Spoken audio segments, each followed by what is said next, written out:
Chapter 7.3, Writing an algebraic expression as a product of its factor.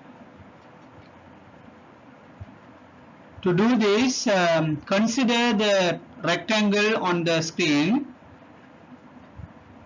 So the length of the rectangle is y centimeter and the breadth is x centimeter. So we supposed to find out the perimeter of the rectangle in two different ways. The first way, perimeter of the rectangle is equal to addition of all four sides. So if you add all four sides, the length of all four sides, so that is the perimeter of the rectangle. So therefore x plus y, that is two sides, then another x plus y. So totally you get 2x plus 2y. So that is the perimeter of the rectangle. So if we can find it by another way, perimeter of the rectangle is equal to sum of length and breadth multiplied by 2. Right? That is a normal pattern that what you do, right, in the smaller grids. So sum of length and breadth x plus y, y plus x, or x plus y multiplies by 2, right? That means 2 into x plus y. It can be written as 2 into x plus y. Now look at the first method and the second method. By that you can come to a conclusion. 2x plus 2y is equal to 2 into x plus y. That is, writing 2x plus 2y as 2 into x plus y is called writing the algebraic expression 2x plus 2y as a product of its factor. That means 2 is a factor of 2x plus 2y and x plus y is a factor of 2x plus 2y. That means 2 and x plus y are factors of expression 2x plus 2y.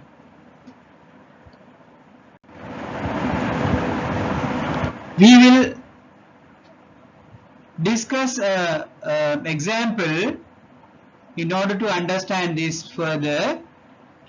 12x plus 18y, it can be written as 12x can be written as 2 into 6x plus 18y can be written as 2 into 9y. So therefore you can see you have 2 in both the terms. The first term and the second term, both the terms you have 2. So therefore if you take the 2 as a common factor like we did in the previous slide, 2 into the balance you have 6x plus 9y. 2 into 6x plus 9y. So common factor is 2 here. Then the same example 12x plus 18y can be considered this way also. That is 3 into 4x, 3 into 4x, 3 into 4 12, 12 into x 12x plus 3 into 6y, 3 into 6 18, 18 into y 18y, right?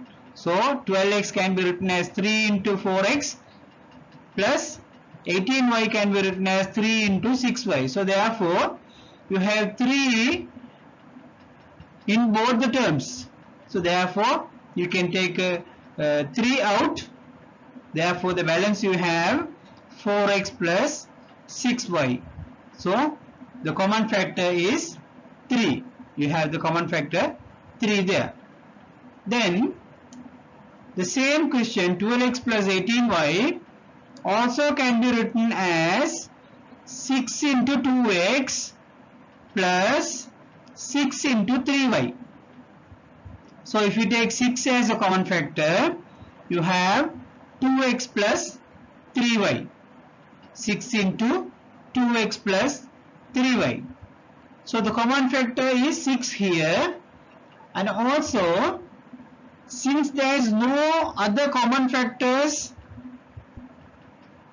from 2x and 3y, you can't pick any common factor from 2x and 3y in the third method, but in the second method and the first method you can, because in the first method since you have 6x and 9y, so another 3 can be taken as a common factor from both. The second method 4x plus 6y, also 2 can be taken as a common factor after this also. But in the third method you have no other common factor can be taken from 2x and 3y for both the terms. So therefore 6 is the HCF of 12x and 18y, right? Therefore 6 is the HCF, right? Highest common factor of 12x and 18y, right? Understood? Next, when writing an algebraic expression as a product of factors, you should consider the following steps. First of all, you should find the highest common factor, HCF. You should find the HCF first, right? Because HCF will be a factor of this. Anyhow, HCF will be a factor of both the terms. Therefore, find HCF first.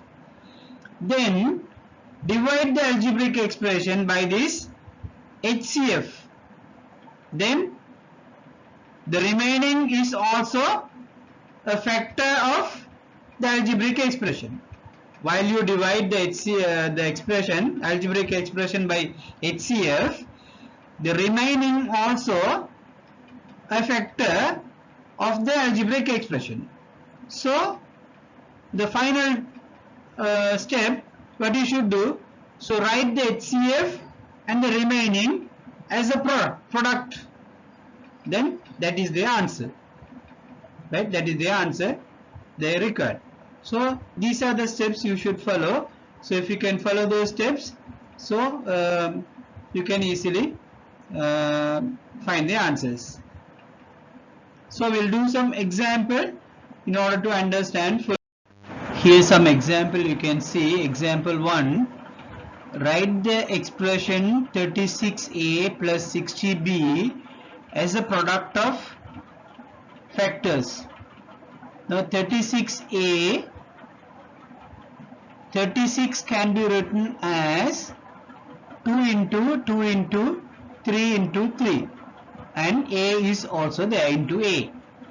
Then 60b can be written as 2 into 2 into 3 into 5 into b.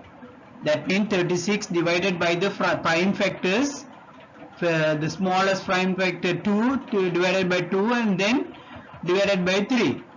Then 60 also the same way that we have obtained this. So therefore the HCF is going to be 2 into 2 into 3. So 2 into 2 into 3, the HCF is going to be, those are the common factors we have for 36a and 60b. So therefore the HCF is equal to 2 into 2 4, 4 into 3 12. So that is the first step we are supposed to do to find the HCF, because HCF is one of the factor of 36a and 60b. It's a common factor for 36a and 60b, right? Then the second step, so you look at that yellow color box, 36a divided by HCF, then you get 3a, 60b divided by the HCF 12, then you get 5b. Then 36a plus 60b can be written as, that is equal to 12 into 3a plus 12 into 5b. When you multiply that, you get that again. So therefore we have 12 as a common factor for both the terms. So take 12 as the common factor. Then within the bracket we have, in the first term we have 3a plus in the second term we have 5b. So 12 into 3a plus 5b. So that is the answer for the question. Example 2, similar, you have three terms there, 12x plus 20y plus 16z. So 12x can be written as 2 into 2 into 3 into x, and 20y can be written as 2 into 2 into 5 into y, and 16z can be written as 2 into 2 into 2 into z. Now if you go for the common factors, we have a 2 for all three, we have another 2 for all three, so no further common factors we have for all three. So therefore the HCF is equal to 2 into 2, that is 4. So 4 is the HCF for all three terms. So look at the yellow color box now.